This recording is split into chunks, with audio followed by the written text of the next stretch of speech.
Assalamualaikum warahmatullahi wabarakatuh. Selamat siang Bapak Ibu peserta pelatihan pembuatan presensi otomatis menggunakan Google Apps. Bagaimana Bapak Ibu terkait dengan kemarin ya, perumusan sepertinya agak beberapa ada yang error. Mohon diperhatikan terkait dengan apa ya namanya sel. Jadi sel itu ada di mana, kemudian namanya disesuaikan. Jadi jangan langsung copy paste dari rumus yang saya miliki. Jadi ada beberapa memang yang harus diubah dan disesuaikan dengan data yang Bapak Ibu ambil atau miliki seperti itu. Baik, untuk hari ini kita akan sama-sama mengunduh gitu ya hasil dari punya kita ya, apa sih namanya, presensi yang kita sudah punya dan rekap misalkan dalam 1 bulan atau misalkan kita sudah 1 tahun gitu ya, kita akan print per bulannya. Jadi lebih baik printnya per bulan. Seperti itu. Oh iya, misalkan nanti ini saya buat sudah 1 bulan, terus kemudian di bulan berikutnya ya, apakah saya harus membuat lagi? Tidak perlu ya Bapak Ibu ya, kalau ingin membuat lagi mungkin yang perlu diganti itu adalah bagian tanggal dan bulan, bisa di copy paste di bawahnya seperti itu. Jadi eh, kalau ingin full ya nggak apa-apa sih, kalau diteruskan terus nanti jadi panjang sekali ya, baru nanti diubah ke Excel. Oke, ini sekarang saya sudah masuk ke Chrome ya, dengan internet sudah aktif. Jadi seperti biasa kita masuk ke Google Drive gitu ya. Masuk ke Drive, titik 9 Drive, kemudian kita akan masuk ke bagian ini ya, presensinya. Spreadsheet dari presensi. Oke. Nah, misalkan seperti ini. Kemudian nanti untuk hari ini tugasnya adalah melampirkan file unduhannya. Cukup 1 kelas aja tidak apa-apa ya Bapak Ibu ya, tidak perlu sampai 3 kelas. Kalau 3 nanti berarti ada 3 file. Di sini cukup 1 saja yang sudah mewakili dari praktik Bapak Ibu membuat presensi otomatis. Seperti itu. Baik. Nah, misalkan yang ini ya, akan lebih baik sih kalau misalkan sudah beberapa diisi ya. Mungkin kita akan mengisi yang hari ini. Hari ini tanggal 15, jadi saya akan mencoba mengisi salah 2 atau salah 3 gitu ya, biar tidak merah semua. Kita coba isi Bapak Ibu sebelum di print ya. Kita unduh sebentar. Oke. Hadir. Kita submit.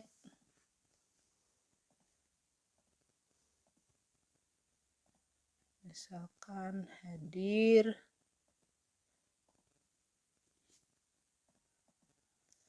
Isi aja sebanyak-banyaknya sih. Nanti biar apa namanya? Maaf Bapak Ibu. Biar di sini tidak merah semua ya gitu ya.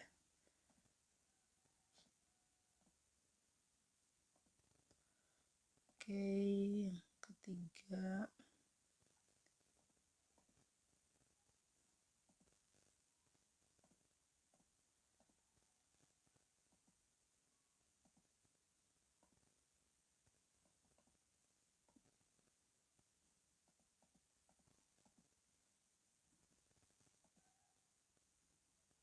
Lihat. EIS, oke. Mungkin saya ngisi sampai 10 saja kali ya. 5, 6.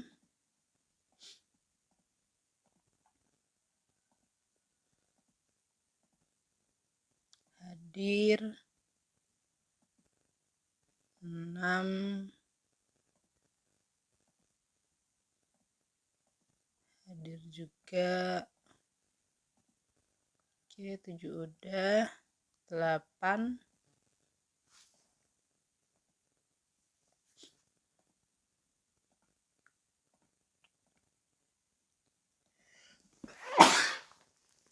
Maaf Bapak Ibu aja di masih agak flu.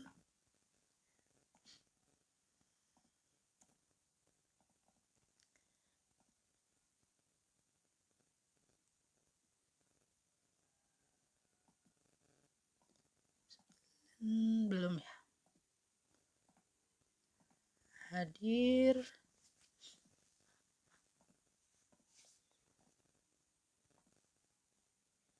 Oke, sampai 10 saja. Dah.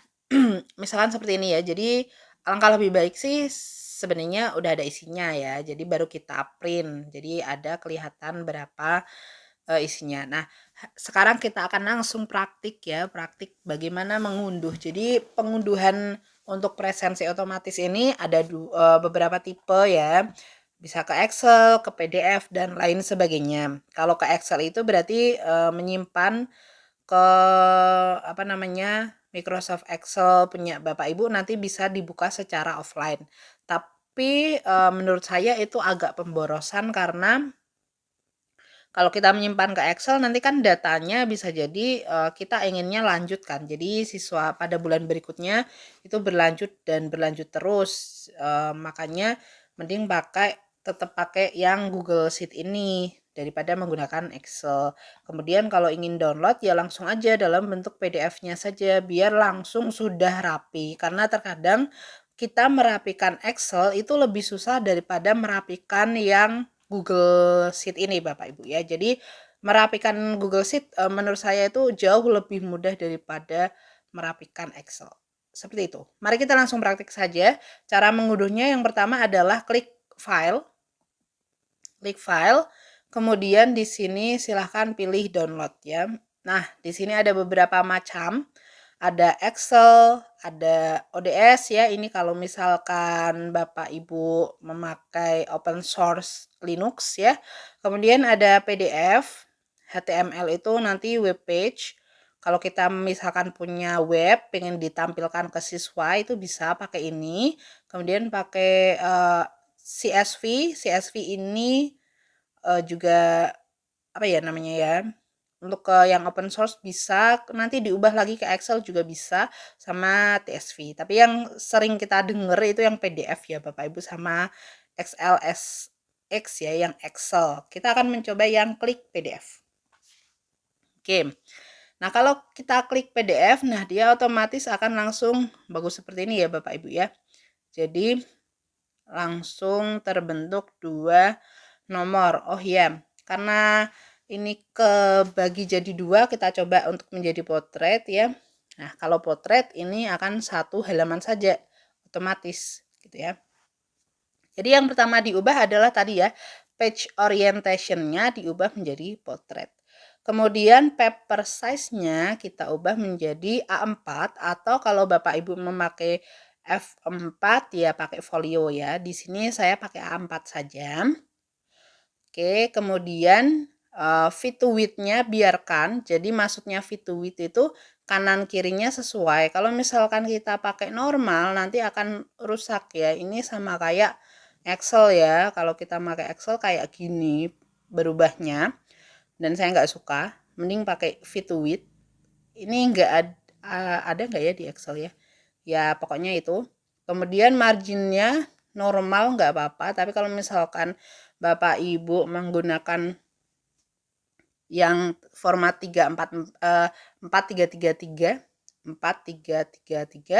itu biasanya untuk tesis, skripsi dan lain sebagainya itu bisa diubah di sini ya bagian custom number. Tapi karena di sini aman-aman saja menurut saya ya udah normal saja. Kemudian ke formattingnya nanti kita akan menghilangkan grid lines-nya karena di sini masih kelihatan warna gridnya, kita hilangkan saja. Nah, jadi lebih bersih. Kemudian show notes-nya itu kita juga hilangkan. Kita akan tidak memakai notes-notes yang kita taruh di situ. Aman. Kita kecilkan lagi. Kemudian header footer-nya kalau Bapak Ibu mau pakai page number boleh ya. Jadi misal page number itu di sini nanti. Kita klik, nah akan muncul halaman pertama. Cuma karena ini punya saya 1 doang gitu ya. ya cuma satu. Tapi kalau nanti Bapak Ibu ada bulan Januari, bulan Februari, bulan dan lain sebagainya, nanti pakai page number aja biar lebih kelihatan seperti itu. Kalau ada current date mau ditaruh juga nggak apa-apa, tapi nggak usah deh kayaknya. Oke. Jadi cukup itu ya Bapak Ibu, ingat paper size-nya diubah, terus kemudian orientasinya diubah menjadi portrait, artinya lurus ke atas. Kemudian ininya scale-nya tetap fit to width, marginnya normal. Formattingnya tadi grid line-nya dihapus ya, grid line dihapus. Kemudian notes-nya dihapus dan juga page number silahkan dicentang. Repeat frozen rows itu adalah yang bagian atas, tapi karena di sini nggak ada ya udah ya, boleh dimatikan. Seperti itu. Oke, kalau sudah tinggal diekspor. Nah, kalau udah diekspor, ini adalah file yang harus Bapak Ibu upload ke dalam ke dalam situ, ke dalam presensi kita ya. Ini udah ke download. Saya buka. Nah, ini file PDF dari rekap kita ya. Nanti silakan ini yang di-upload dalam presensi hari ini. Hanya menerima bentuk PDF, jadi tidak akan menerima image dan lain sebagainya. Silakan Bapak Ibu kalau saat mengisi presensi kok error, berarti Bapak Ibu mengisi format yang berbeda ya, bukan yang PDF. Kemudian itu saja kayaknya hari ini. Jadi lebih mudah daripada yang kemarin. Nanti jika ada pesan-pesan yang kemarin yang belum saya balas, akan saya balas segera di Telegram melalui admin ya. Jadi silahkan Bapak Ibu kalau ada pertanyaan boleh ditanyakan seperti itu. Oke, itu tadi materi pelatihan kita ya Bapak Ibu. Bagi Bapak Ibu yang ingin masih bisa sharing ya terkait dengan materi pelatihan, jika ada yang masih belum dimengerti, bisa langsung menghubungi Iskai agar disambungkan ke saya, atau juga bisa menghubungi saya langsung melalui beberapa di bawah ini ya. Ada email saya, kemudian ada YouTube saya atau Instagram saya. Jadi insya Allah saya aktif di situ. Silakan hubungi saja ya. Jika ragu, perkenalkan dari mana gitu ya, telah mengikuti pelatihan ini, ingin bertanya atau ingin sharing terkait dengan beberapa hal, boleh juga lewat situ. Baik, itu tadi materi kita. Saya mengingatkan terkait dengan kriteria kelulusan. Yang penting adalah menjadi peserta dan juga hadir minimal 3 kali dari 4 pertemuan, seperti itu ya. Insya Allah sudah lulus. Jadi untuk sertifikatnya katanya panitia seperti itu ya. Jadi 1 minggu setelah ini berakhir. Jadi setelah pengumuman ya, 1 minggu setelah pengumuman. Jadi berarti besok mungkin kita tunggu dulu pengumumannya, luluskah atau lulus bersyarat atau tidak lulus. Semoga semuanya lulus ya. Kalau lulus bersyarat silahkan dilakukan remedialnya agar bisa mendapatkan sertifikat juga. Seperti itu kan sayang sekali ya sudah mengikuti pelatihan tetapi tidak mendapatkan sertifikat, seperti itu. Semoga sertifikatnya bermanfaat dan ilmunya juga bisa bermanfaat bagi keseharian Bapak, Ibu, dan kita semua. Itu saja ya. Saya sebagai pemateri mewakili juga Iskai berterima kasih atas antusiasme dari Bapak Ibu sekalian dalam melaksanakan pelatihan ini, dan juga apabila ada kesalahan dari kita semua ya, dari membalas chat, kemudian ada kesalahan materi mungkin, atau pokoknya semuanya ya, perkataan, tinggal laku. Mohon maaf apabila ada kesalahan selama pelatihan ini, dan semoga kita selalu sehat selalu ya, tetap semangat. Semoga kita bisa bertemu di pelatihan-pelatihan berikutnya. Minggu depan juga sudah ada pelatihan dari Iskai lagi. Minggu depannya juga ada lagi ya. Insya Allah setiap minggu akan ada pelatihan dari Iskai. Ditunggu saja informasinya, pantengin di Telegram kita, Iskai Community ya, grup besar kita. Kemudian ada juga di website kita. Seperti itu Bapak Ibu ya. Terima kasih atas perhatiannya. Sampai jumpa di pelatihan-pelatihan berikutnya. Assalamualaikum warahmatullahi wabarakatuh.